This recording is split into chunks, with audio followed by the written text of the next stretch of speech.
দেশের জনশক্তি রপ্তানি খাতে নতুন নাম যোগ হয়েছে গ্রামীণ এমপ্লয়মেন্ট সার্ভিস লিমিটেড। এই প্রতিষ্ঠানের মূল মালিকানা অন্তর্বর্তী সরকারের প্রধান উপদেষ্টা ডক্টর মোহাম্মদ ইউনূসের হাতে, আর এতেই উঠছে নানা প্রশ্ন।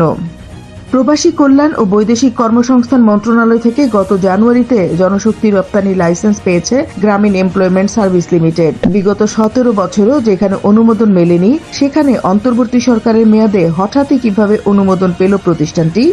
রাজনৈতিক বিশ্লেষকরা বলছেন, ক্ষমতার অপব্যবহার করেই যে এই অনুমোদন নিয়েছেন তিনি, তা বলা বাহুল্য।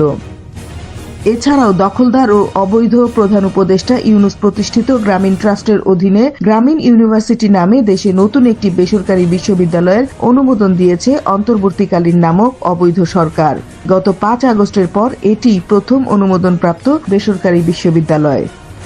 প্রথমে নিজের নামে থাকা কর ফাঁকি মামলা প্রত্যাহার করে নেয়া, গ্রামীণ ব্যাংকের অগ্রিম 5 বছরের কর মাফ করে নেয়া, আর এবার নিজের প্রতিষ্ঠানের নামে বিশ্ববিদ্যালয় ও জনশক্তি রপ্তানির লাইসেন্স করে নিয়ে ইউনূস প্রমাণ করে দিলেন মূলত শেখ হাসিনা বা রাজনৈতিক নেতারা নয়, বরং ভালো মানুষের ছদ্মবেশে ইউনূস নিজেই কত বড় লুটেরা, দুর্নীতিবাজ ও সুযোগ সন্ধানী।